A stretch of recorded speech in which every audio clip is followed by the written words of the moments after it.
हम सब सबसे पहले पहलगांव में जिन लोगों की दुखद मृत्यु हुई, आतंकवाद का शिकार हुए, उनको श्रद्धांजलि अर्पित करते हैं। सरकार से अपेक्षा करते हैं कि पूरा देश एक साथ खड़ा हुआ है।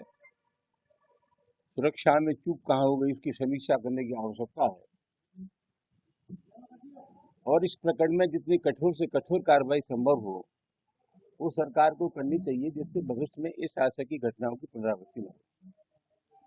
जहाँ तक आज के प्रेस का सवाल है, उत्तर प्रदेश में पिछले दिनों देखने में ये आया कि दलितों पर अत्याचार की बहुत ताबड़तोड़ घटनाएं हो रही हैं। 12 अप्रैल को एक सभा हुई थी। उस सभा में तलवारें और शस्त्र लहराए गए और मुझे लगता यह है कि उसके बाद कुछ वर्गों को ऐसा महसूस हुआ कि उनकी हैसियत कानून और संविधान से ऊपर है। लिहाजा उन्होंने कमजोर वर्गों पर, दलितों पर अत्याचार करना शुरू कर दिया। रामीगढ़ी के पास नगला तलसी गांव है, वहां दलितों की बारात नहीं चढ़ने दी, सबको बंधक बना करके दूल्हे समय सबकी पिटाई की गई। पास का गांव है बंगारा, वहां कुछ दलित नौजवानों के साथ बदतमीजी की गई और जब वो अपराध पंजीकृत कराने गए तो उनका तुम्हारी औकात कि हमारे खिलाफ मुकदमा दर्ज कराने जा रहे हैं, तो वहां पर फायरिंग हुई। तमाम सारी घटनाएं जिनका उल्लेख मैंने इसमें प्रेस नोट में किया है वो हमारे प्रदेश में हो रही हैं।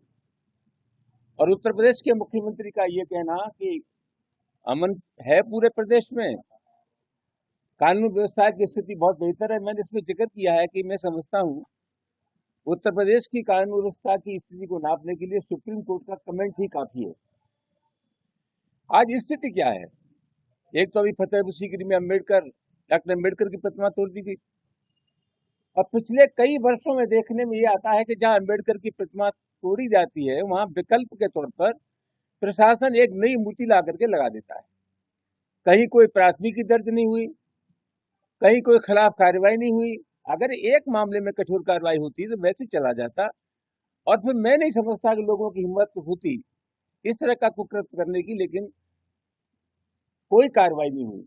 सबसे बड़ा सवाल क्या है? सबसे बड़ा सवाल यह है कि सरकार का जो आचरण होता है, सरकार की जो मनोवृत्ति होती है, सरकार की जो अहमियत होती है, समाज की शक्तियों का संचालन बहुत कुछ इस बात पर निर्भर करता है।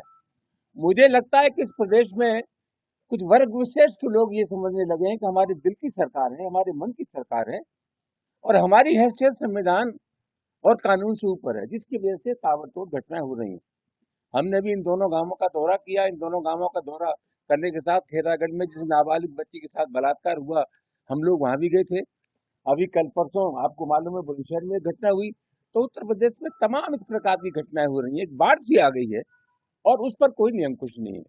मेरा आपसे विनम्र आग्रह है कि जिस स्पेसिफिक इशू पर ये प्रेस कॉन्फ्रेंस बुलाई गई है, अगर आप उससे अलग हटके कोई सवाल न पूछे तो आपकी बड़ी कृपा होगी। मैंने शुरू में ही जो सीपी में जो स्टैच्यू तोड़ा गया अम्बेडकर साहब का, तो क्या उसमें कोई तहरीर दी गई थी, मुकदमा नहीं लिखा गया? मैं उसकी बात मैं नहीं कर रहा हूँ।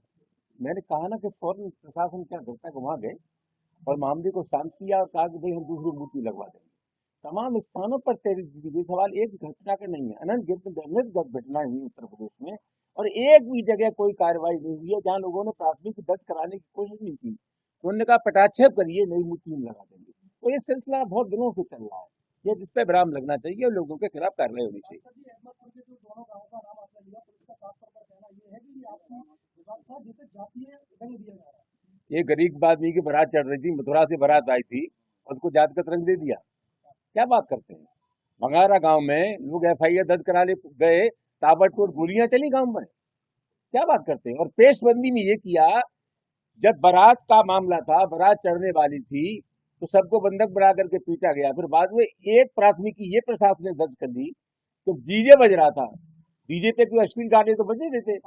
डॉक्टर अम्बेडकर की जीवनी से संबंधित डीजे बज रहा था। तो कुल मिलाकर के पेशबंदी की गई किसी दबाव में। प्रशासन क्या कहता है क्या नहीं कहता है, ये विशुद्ध जाति के नाम पर नंगा नाच है।